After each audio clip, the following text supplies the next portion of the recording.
le personnel enseignant dans cette nouvelle capsule explicative. C'est un réel plaisir d'explorer ensemble ces concepts qui, honnêtement, redéfinissent complètement le paysage éducatif actuel. De nos jours, dans nos écoles, on voit constamment les moteurs de recherche classiques côtoyer les outils d'intelligence artificielle générative. On a souvent l'impression que ces deux technologies font la même chose, pas vrai? Qu'elles crachent des réponses de façon identique, mais attention, c'est une véritable illusion. C'est ce qu'on appelle l'illusion de l'oracle face à la grande bibliothèque. Comprendre cette distinction, c'est littéralement la clé pour maîtriser nos outils numériques, pour aiguiser un esprit critique qui est plus indispensable que jamais et surtout pour transmettre une vraie littératie numérique aux élèves. Allez, on commence. Au menu pour cette explication, on a 6 étapes claires pour tout démystifier sans se casser la tête. On va d'abord confronter l'IA à Google pour ensuite plonger dans l'entraînement et cette fameuse histoire de jetons. On va regarder comment se génère une réponse probable, comment fonctionne l'indexation classique de Google, comment choisir le bon outil au quotidien et on terminera avec le plus important, l'indispensable esprit critique. Pas de panique, on va décortiquer tout ça super logiquement. Bon, plongeons directement dans le vif du sujet avec notre première section, l'IA n'est pas Google. Démystifier la recherche en direct. Le contraste entre ces deux mondes, c'est vraiment la base de tout. D'un bord, on a l'approche qu'on connaît bien, l'approche traditionnelle. Quand on pose une question à un moteur de recherche comme Google, il agit comme un explorateur. Il part fouiller le web en direct pour nous ramener du contenu qui existe déjà, qui a été écrit par des humains et qui est sauvegardé sur un serveur quelque part. De l'autre bord, l'intelligence artificielle générative fonctionne selon un modèle complètement différent. Contrairement à la croyance populaire, quand on lui pose une question, elle ne part pas naviguer sur Internet en direct. Pas du tout. Elle s'appuie plutôt sur une immense base de connaissances qu'elle a avalée pendant son entraînement pour créer de toutes pièces un tout nouveau contenu. Donc, poser une question à une IA, ce n'est fondamentalement pas comme taper une requête dans Google. Ce qui nous amène à notre deuxième point, l'entraînement et les jetons. Allons voir avec curiosité ce qui se passe sous le capot de l'intelligence artificielle. Avant même de pouvoir nous répondre, une intelligence artificielle générative doit passer par une phase d'entraînement. Et quand on dit entraînement, on parle d'un processus vraiment colossal. Le modèle ingurgite une quantité astronomique de textes, des millions de livres, des articles scientifiques, des sites web entiers, des documents de toutes sortes et même des historiques de clavardage. Mais attention, le but ici, ce n'est pas du tout de mémoriser parfaitement des faits par cœur pour passer un examen d'histoire. La machine apprend plutôt à reconnaître des schémas. Elle assimile les relations mathématiques entre les mots, les idées, les structures de phrases et les concepts. En gros, elle se bâtit une gigantesque carte de probabilité du langage humain.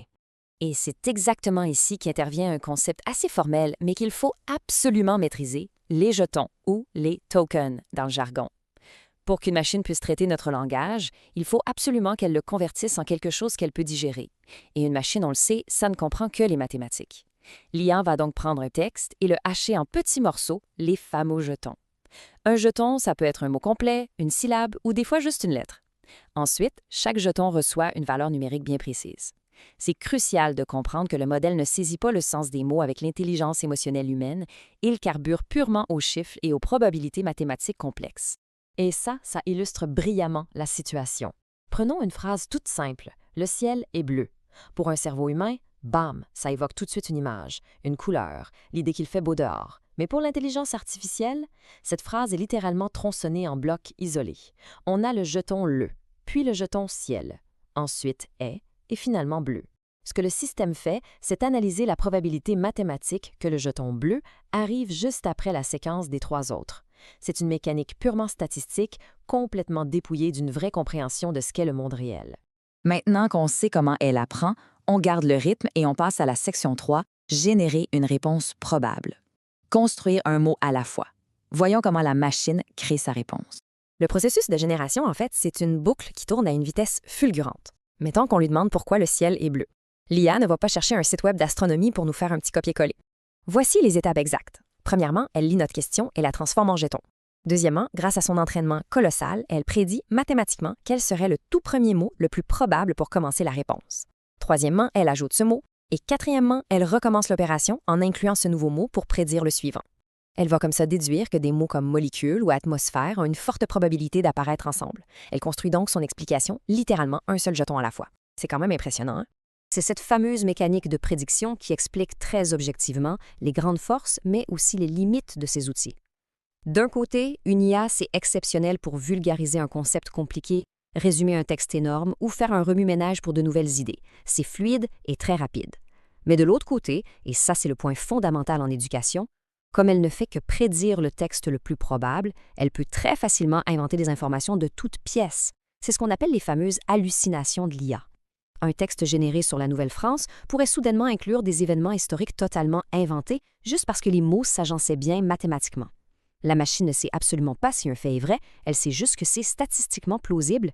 Ce qui nous fait une belle transition dynamique vers notre section 4, l'indexation classique de Google. Imaginez ça comme la gigantesque bibliothèque numérique. Pour un moteur de recherche, l'analogie de la bibliothèque est vraiment parfaite, et ça repose sur 3 grandes actions. D'abord, des programmes informatiques, des robots d'exploration qu'on appelle des crawlers, sillonnent le web en permanence pour découvrir des milliards de pages. Ensuite, le système analyse ces pages et les classe dans un index monumental. Imaginez le plus grand catalogue de bibliothèques au monde. Et finalement, quand on lance une requête, le système consulte cet index et nous sort une liste de liens pertinents. On voit bien le contraste avec l'IA. Ici, le processus sert uniquement à trouver et à pointer vers des sources déjà existantes plutôt que de créer du neuf. Et bien sûr, tout comme l'intelligence artificielle, cette méthode classique a ses propres forces et limites. Google, c'est le champion incontesté pour trouver des informations ultra récentes ou pour aller valider des faits précis sur des sites gouvernementaux officiels. Mais d'un autre côté, les limites, on les connaît, on frôle souvent la surcharge d'informations, il faut jouer du code à travers les résultats commandités par la publicité et on va se le dire, la qualité des sources varie énormément. Au final, ça prend un humain derrière le clavier pour juger si le site qu'on nous propose est fiable ou pas. Section 5. Choisir le bon outil. L'application pédagogique au quotidien. Ramenons tous ces beaux concepts techniques directement dans la réalité de notre travail d'enseignement. Donc, le point crucial à retenir, c'est vraiment de savoir compartimenter nos usages. C'est une excellente stratégie de se tourner vers l'IA pour des tâches de création et de manipulation de texte. C'est notre partenaire de choix pour vulgariser rapidement, résumer un document dense ou même amorcer le plan d'un cours. Mais à l'inverse, on doit absolument prioriser le bon vieux moteur de recherche pour tout ce qui touche à la validation.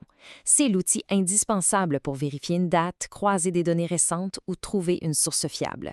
Confondre ces 2 rôles, c'est s'exposer pour sûr à de belles bourdes factuelles. Ce qui nous mène tout naturellement à notre dernière section, l'indispensable esprit critique, le véritable bouclier intellectuel. Parce qu'on s'entend, les connaissances techniques, ça ne vaut rien sans le facteur humain. Au bout du compte, l'objectif, ce n'est pas seulement d'utiliser ces outils avec aisance, c'est de comprendre profondément leur nature, leurs forces incroyables, mais aussi leurs énormes angles morts. Face à des machines qui peuvent nous sortir un texte d'une fluidité parfaite, mais potentiellement faux, l'esprit critique reste la compétence essentielle absolue. C'est littéralement la pierre angulaire de la littératie numérique.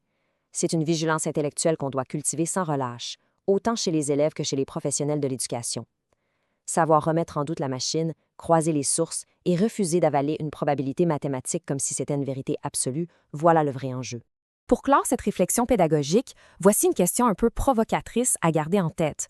Comment pouvons-nous garantir que l'esprit critique de nos élèves restera toujours plus fort que les réponses artificielles de nos outils? Trouver la réponse à ça, c'est ce qui va façonner l'éducation de demain. Un gros merci de l'écoute, car c'est en comprenant vraiment ces technologies qu'on réussit au final à la dominer.